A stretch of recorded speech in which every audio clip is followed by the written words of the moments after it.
नमस्कार।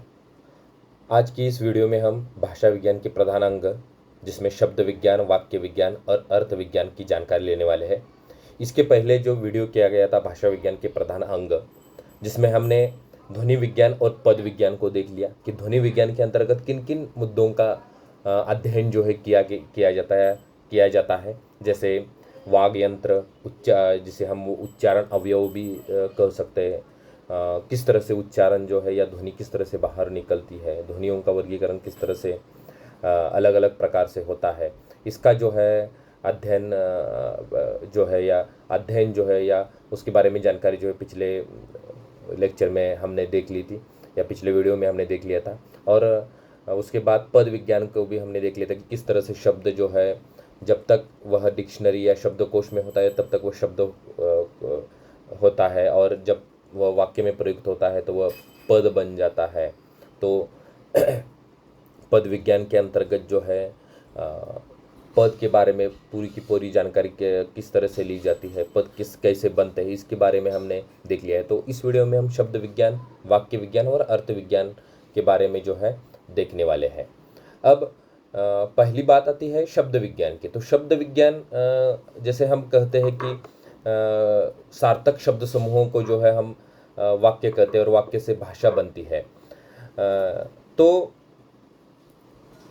शब्दों पर विचार करना यहाँ पर जो है बहुत ही ज़रूरी मैं समझता हूँ, क्योंकि बिना शब्दों के तो भाषा बन ही नहीं सकती। क्योंकि जितनी भी कोई भी भाषा हो, किसी भी देश की हो, किसी भी प्रदेश की हो, तो उसमें शब्दों पर विचार करना बहुत ही ज़रूरी है। शब्दों की रचना, उसकी व्युत्पत्ति किस तरह प्रकार हुई है, तो ये सारी बातें जो है हमें जो है शब्द विज्ञान के अंतर्गत, भाषा विज्ञान की जो शाखा है शब्द विज्ञान, उसके अंतर्गत हमें देखने को मिलते हैं। तो शब्द समूह में परिवर्तन किस तरह प्रकार के आते हैं, शब्द समूह के परिवर्तन के कारण कौन से, उसकी दिशाएं कौन से हैं, क्योंकि अलग अलग भाषाओं में अलग अलग शब्द समूह जो है हमें देखने को मिलते हैं। जैसे हिंदी भाषा का हम ले लेते हैं तो हिंदी में जैसे तत्सम, तद्भव, देशज, विदेशी, इस प्रकार के शब्द समूह जो है हमें देखने को मिलते हैं। उसी प्रकार शब्दों की व्युत्पत्ति किस प्रकार होती है, यानी कौन सा शब्द किस कारण उसकी उत्पत्ति हुई है, उसके पीछे के कारण क्या है, और शब्दों में बदलाव क्यों आते हैं, उनमें परिवर्तन भी आगे जाकर जो है विभिन्न कालों के अनुसार क्यों आते हैं, इसकी भी जानकारी शब्द विज्ञान के अंतर्गत ले लेते हैं, लिया जाता है। तो कोश विज्ञान के बारे में, यानी कोश किस तरह से बनाए जाते हैं, शब्दकोश जैसे होते हैं, उसकी रचना किस प्रकार की जाती है, तो ये सारी बातें जो है शब्द विज्ञान के अंतर्गत हमें देखने को मिलती है।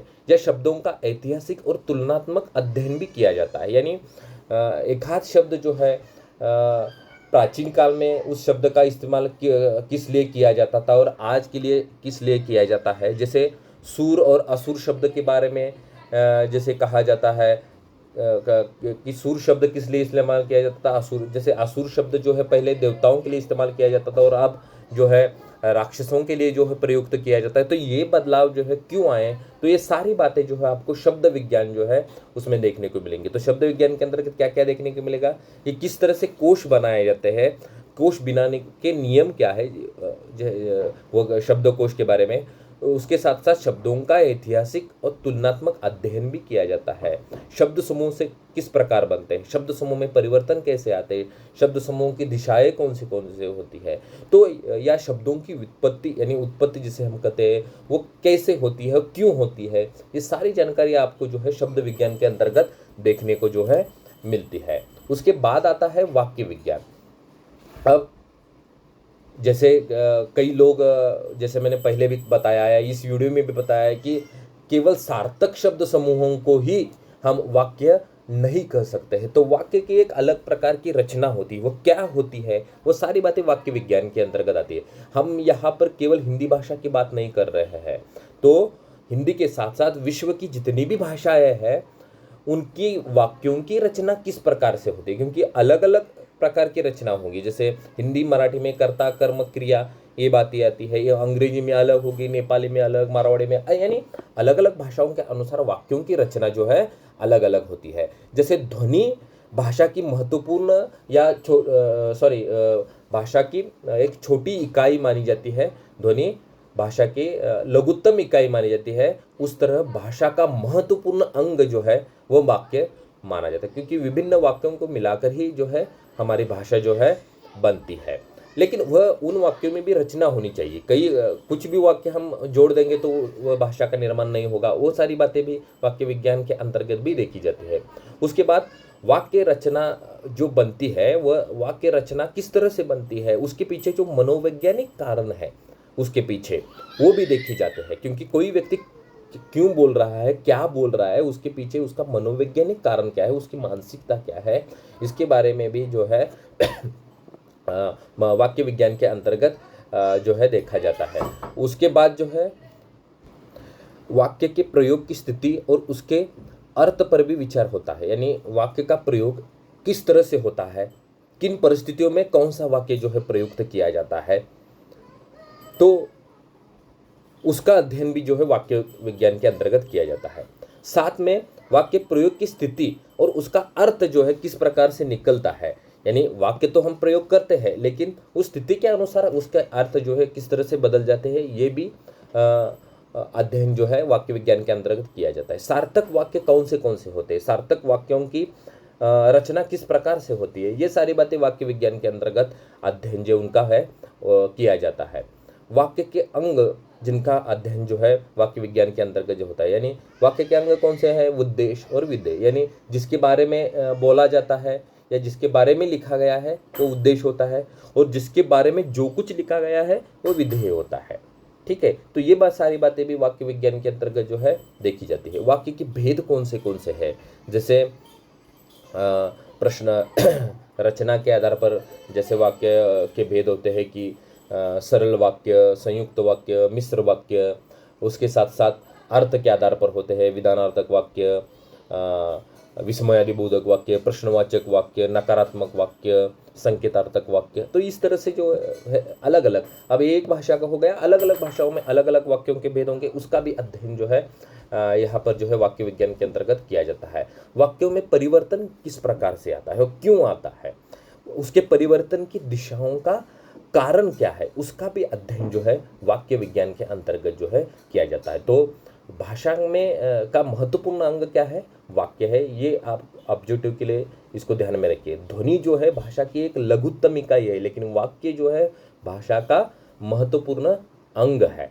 ठीक है, उसके बाद जो है सबसे महत्वपूर्ण है अर्थ विज्ञान।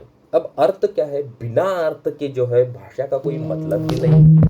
जिस तरह से हम यदि कोई भी ऊटपटांग शब्दों का इस्तेमाल करते रहेंगे, कोई भी बातें बोलते रहेंगे, तो अलग अलग अर्थ निकलेगा, तो उससे जो है कोई जो है परिणाम जो है हमारे मन के पटल के ऊपर उसका परिणाम जो है सीधे तौर पर नहीं होगा, क्योंकि कोई भी बातें आप बोल रहे हैं तो उसका अर्थ जो है भाषा में से जो निकलता है, शब्दों से जो निकलता है, वाक्यों से जो निकलता है, वह अर्थ जो है भाषा में महत्वपूर्ण होता है। तो उस अर्थ का अध्ययन जो है, अर्थ किस प्रकार से निकलता है, तो अर्थ विज्ञान के अंतर्गत जो है वह बातें देखी जाती है। अर्थ जो है क्या होता है, तो अर्थ क्या होता है, भाषा का आंतरिक पक्ष है।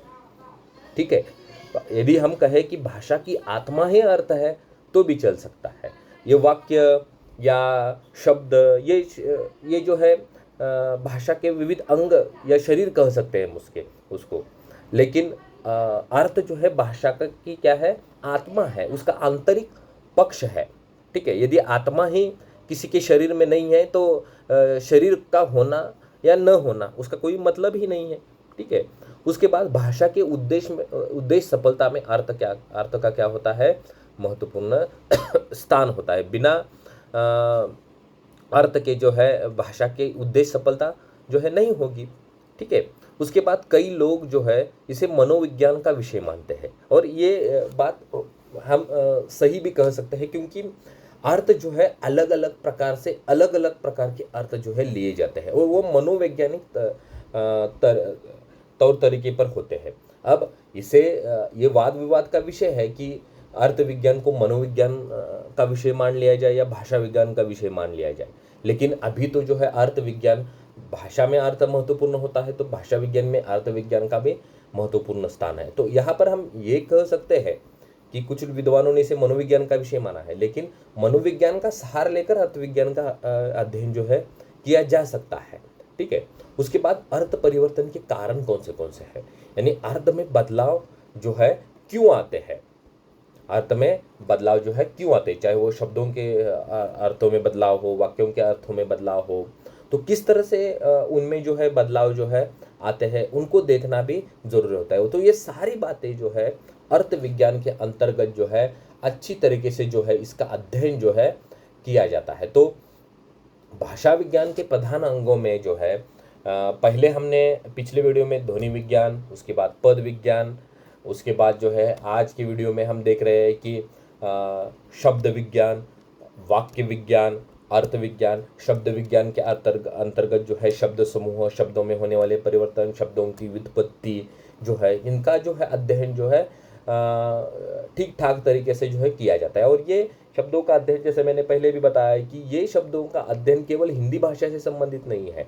भाषा विज्ञान विश्व की सभी भाषाओं का अध्ययन जो है उसके माध्यम से होता है। तो शब्द विज्ञान के अंतर्गत अलग अलग शब्दों का अध्ययन, शब्दों में होने वाले परिवर्तन, उसकी दिशाएं, शब्द समूह के परिवर्तन के कारण, उसकी दिशाएं, उसका भी अध्ययन जो है उसके अंतर, या शब्दों की उत्पत्ति किस प्रकार की होती है, ये बातें जो है शब्द विज्ञान के अंतर्गत हमने जान ली है। उसके बाद जो हमने देखा कि वाक्य विज्ञान के अंतर्गत क्या क्या आता है, वाक्य विज्ञान में किस तरह से वाक्य के भेद, वाक्य के अंग, भाषा का महत्वपूर्ण अंग वाक्य है, वाक्य की रचना जो है देखनी है तो मनोविज्ञान का आधार लेना चाहिए, वाक्य की प्रयोग की स्थिति क्या होती है, ये सारा अध्ययन जो वाक्य विज्ञान के अंतर्गत जो है किया जाता है। उसके बाद अंत में हमने देखा कि अर्थ जो है भाषा के लिए किस तरह से महत्वपूर्ण होता है, अर्थ में परिवर्तन क्यों आता है, और इसे कई लोग मनोविज्ञान का विषय क्यों मानते हैं, ये सारी बातें हमने देख ली है। तो ये अर्थ विज्ञान का विषय है। तो ये 5 विज्ञान जो है, ये जो है भाषा विज्ञान के प्रधान अंगों में या प्रधान शाखाएं जिसे हम कह सकते हैं। एक और है जिसे हम प्रोक्ति विज्ञान कहते हैं। जैसे प्रोक्ति विज्ञान माने वाक्यों का समूह जो है उससे प्रोक्ति बनती है और प्रोक्ति से भाषा बनती है। जैसे देखिए यहाँ पर और एक बात मैं बताना चाहूँगा, जैसे ध्वनि से शब्द बनते हैं, शब्दों से पद बनते हैं, पदों से वाक्य बनते हैं, वाक्यों से जो है प्रोक्ति बनती है, प्रोक्ति से भाषा बनती है। ठीक है। तो इससे जो है भाषा विज्ञान के अंतर्गत इन सारी शाखाओं का अध्ययन होना जो है ज़रूरी है। यहाँ पर कोई एक शाखा ज़्यादा महत्वपूर्ण है और एक शाखा कम महत्वपूर्ण है, या भाषा विज्ञान का ये अंग महत्वपूर्ण है, ऐसा हम नहीं कह सकते। लेकिन ये एक बात है कि जैसे मैंने पहले बताया कि वाक्य भाषा का महत्वपूर्ण अंग माना जाता है, लेकिन इन सभी शाखाओं का अध्ययन जो है भाषा विज्ञान में अच्छी तरीके से किया जाता है। आज भी जो है अलग अलग प्रकार से इसके ऊपर जो है भाषा वैज्ञानिक जो है शोध जो है कर रहे हैं, अलग अलग बातें जो है हमारे सामने जो है आ रही है। तो मुझे आशा है कि आपको इस वीडियो में जो है मैंने जो प्रधान अंगों की चर्चा जो हमने की है उसके बारे में सारी जानकारी आपके ध्यान में आ गई होगी। और यदि कुछ आपके मन में शंका हो तो जो हमारे ग्रुप बनाए गए हैं उसके ऊपर आप मुझे पूछ सकते हैं, या पर्सनली मैसेज मुझे कर सकते हैं, वैयक्तिक मैसेज कर सकते हैं। तो ठीक है, तो आज की इस वीडियो में इतना ही काफ़ी है। धन्यवाद।